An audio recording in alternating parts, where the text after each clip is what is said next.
नमस्ते साथियों, मेरा नाम है अविनाश। मेरी दिन की शुरुआत कुछ इस तरह से होती है। मैंने ये ब्लॉग बनाया है सिर्फ आप लोगों के लिए, जो बच्चे मुझे जानते हैं, जिन्होंने मुझसे पढ़ा है, क्योंकि काफ़ी सारे बच्चे मुझे पहले से पहचानते हैं। उन्होंने अलग अलग प्लेटफॉर्म पे मुझे देखा है पढ़ाते हुए, चाहे वो ऑनलाइन बैच हो या ऑफलाइन बैच हो। तो काफ़ी सारे बच्चे जो मुझे जानते हैं उनके लिए ब्लॉग है। स्पेशली उन्होंने बोला था कि सर आप कैसे रहते हैं, कहाँ आपका घर है, कहाँ आपका गाँव है, ज़रा उसका एक वीडियो बनाइएगा। तो उनके लिए ये वीडियो मैं बना रहा हूँ। और मैं अपने गाँव में जब मैं उठता हूँ सुबह सुबह, तो बहुत ठंड थी उस समय, तो हम लोग घूमने के लिए निकलते हैं बाहर की ओर। और फिर हम लोग जब घूमने निकलते हैं तो देखो इस तरह का कुछ नज़ारा है और काफ़ी खूबसूरत है गांव मेरा। सुबह सुबह कोई आदमी उठे नहीं है, ये हैं वकील चाचा, ये उठ के आ गए हैं सुबह सुबह। उसके बाद हम लोग बाहर निकलते हैं और घूमने के लिए चलते हैं। एक्चुअली में जब हम लोग हर रोज़ रात में सोते हैं और सुबह उठते हैं तो हर एक दिन नया दिन होता है। हर दिन एक ऐसा लगता है कि आज कुछ नया होने वाला है। और फिर शाम होती है, फिर वही शाम होने के बाद फिर हम सो जाते हैं। तो सुबह होती है, शाम होती है, सुबह होती है, शाम होती है। यही जीवन चक्र है, यही चलता रहता है। इसी जीवन चक्र के बीच में हम फंसे हुए हैं और इसी जीवन चक्र के बीच में हमारा जीवन यूं ही चलता रहता है। अगर आप एक ही तरह के काम को रोज़ कर रहे हैं तो फिर आपको पता ही नहीं चलेगा कि आपकी लाइफ में कुछ नया भी हो रहा है। तो उसको चेंज करने के लिए आपको अपने लाइफ में हर दिन कुछ ना कुछ नया जोड़ना पड़ेगा, नया करना पड़ेगा। तभी आपको लगेगा कि हाँ भाई, कुछ मैंने अच्छा किया या नया किया। तो मैं भी कोशिश करता हूँ कि अपने लाइफ में कुछ नई चीज़ों को ऐड करूँ, कुछ नई चीज़ों को सीखूँ, क्योंकि सीखने की उम्र कुछ होती नहीं और इंसान हमेशा सीख सकता है, कुछ भी सीख सकता है।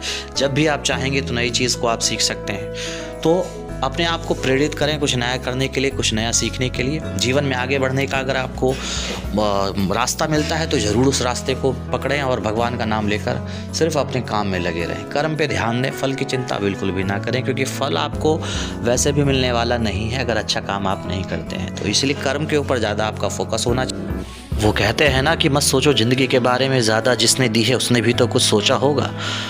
तो इसी सिद्धांत पे हमेशा चलते रहना। हर चीज़ खुद के लिए मत छोड़ो, भगवान के ऊपर भी कुछ चीज़ों को छोड़ देना चाहिए, तभी आप जीवन में आगे बढ़ सकते हैं। मैं कहना चाहता हूँ युवा साथियों से, दिल का करो और दिल से करो। जो अच्छा लगता है उसे आप दिल से करो और बहुत शिद्दत के साथ करो। वो कहते हैं ना कि इतनी शिद्दत से मैंने तुम्हें पाने की कोशिश की है कि हर जर्रे ने मुझे तुमसे मिलाने की साजिश की है। अगर आप किसी चीज़ को बहुत दिल से, बहुत शिद्दत से करेंगे तो ज़रूर आप उसमें सफलता आपको मिलेगी, ज़रूर आप उसमें सफल होंगे, ऐसा मेरा मानना है। किसी चीज़ को दिल से शुरू कर दिया तो कहते हैं ना, well begin is half done, यानी आधा काम तो आपका वैसे भी हो गया। अगर आपने अच्छे से किसी काम को दिल से शुरू किया तो आपका आधा काम तो वैसे भी पूरा हो गया।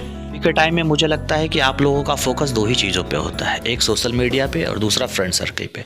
इस दोनों को थोड़ा सा आपको कम करना चाहिए, सोशल मीडिया और फ्रेंड सर्कल को। फ्रेंड सर्कल का कहने का मतलब है मेरा कि फ्रेंड्स आपके जो हैं वो आपको कभी भी बुलाते हैं तो आप उनके साथ घूमने चले जाते हैं, कभी भी आपको वो डिस्टर्ब कर सकते हैं पढ़ाई के लिए, तो उनसे थोड़ा दूर होना चाहिए। सोशल मीडिया भी मुझे लगता है जब तक आप स्टूडेंट हैं, तैयारी कर रहे हैं किसी एग्जामिनेशन की, या आप स्कूल में हैं, स्कूलिंग कर रहे हैं, तो आपको सोशल मीडिया से भी खास करके दूर रहना चाहिए। इन दो बातों पर अगर आप ध्यान रखते हैं तो आप कुछ अच्छा कर सकते हैं। करने के लिए मुझे लगता है कि 4 चीज़ों के ऊपर ध्यान देना बहुत ही ज़रूरी है।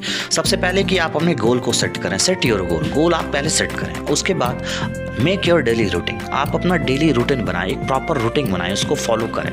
Third, do some physical exercise and activity. Physical exercise और एक्टिविटी अगर आप करेंगे तो आपका दिमाग, आपका बॉडी एकदम तंदुरुस्त रहेगा, चुस्त और दुरुस्त आप रहेंगे, काफ़ी फास्ट आपका माइंड काम करेगा। और फोर्थ जो है वो टेक प्रॉपर स्लीप, आप अच्छे से नींद लें, नींद बहुत ज़रूरी है। तो गोल अपना सेट करें, डेली रूटीन अपना बनाएं, फिजिकल एक्सरसाइज करें और अच्छी नींद लें। ये 4 चीज़ें स्टूडेंट के लिए बहुत इंपॉर्टेंट है, जिसको करने से आप देखेंगे कि आपकी लाइफ में बहुत चेंजेस आ सकता है, बहुत ज़्यादा चेंजेस आ सकता है। के 4 अध्याय में श्लोक 21 में लिखा है कि ऐसा व्यक्ति जो अंतःकरण यानी अपने मन से और इंद्रियों को वश में करके रखता है और साथ ही साथ सभी जो भोगने वाली सामग्री है उसका त्याग कर देता है, ऐसे आशा रहित इंसान केवल शरीर संबंधी कर्म करता हुआ भी सभी पाप कर्मों से मुक्त होता है। इसका मतलब शायद आप समझ नहीं पाए होंगे, तो मैं थोड़ा सिंपल में इसको समझाता हूँ। गीता में सिंपल ये लिखा है कि जो अपनी इच्छाओं को त्याग करके और अपने कर्म में लगा रहता है वो इंसान सभी पाप कर्म उसके जो है वो नष्ट हो जाते हैं, यानी कि वो हर अपने दुख से दूर हो जाता है। तो ऐसा गीता में लिखा है। तो समझे कुछ आप? तो अब एक बात और बताता हूँ कि समय बहुत प्रीसियस है हमारे लिए।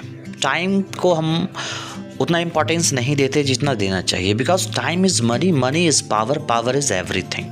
तो आप अगर टाइम जो है वो आप धन की तरह इस्तेमाल करेंगे, पैसे की तरह इस्तेमाल करेंगे, तो पैसा फिर क्या है? वो पावर है। जब आपके पास पैसा आ जाएगा तो वो पावर में परिवर्तित हो जाएगा, आप पावरफुल व्यक्ति कहलाएंगे। और पावर जब आपके पास है तो आपके पास सब कुछ होगा। इसलिए टाइम को बहुत अच्छे से यूटिलाइज़ करें और टाइम को बहुत अच्छे से उसका सदुपयोग करें, ताकि जो है आपको कभी ऐसा महसूस ना हो कि मैंने टाइम को लैप्स कर दिया या बर्बाद कर दिया। उन चीज़ों से बचें जो चीज़ें आपके टाइम को बर्बाद करती है, नष्ट करती है, वेस्टेज करती है। उन चीज़ों को करें जिसमें आप कुछ क्रिएटिव करते हैं, कुछ नया करते हैं, वो स्टडी हो, वो प्लेइंग हो, कहीं घूमना हो या कुछ करना हो नया। तो इस तरह की चीज़ों पे आप थोड़ा सा अपना फोकस रखें। बैठे बैठे यूँ ही टाइम को पास ना करें, बैठे बैठे टाइम को यूँ ही ना गंवाएं। कुछ ना कुछ नया सीखते रहें, कुछ ना कुछ नया करते रहें, क्रिएटिव बने। अपने बॉडी को मतलब एकदम एक्टिव रखें, हमेशा कॉन्शियस रहें कि कुछ नया करने के लिए।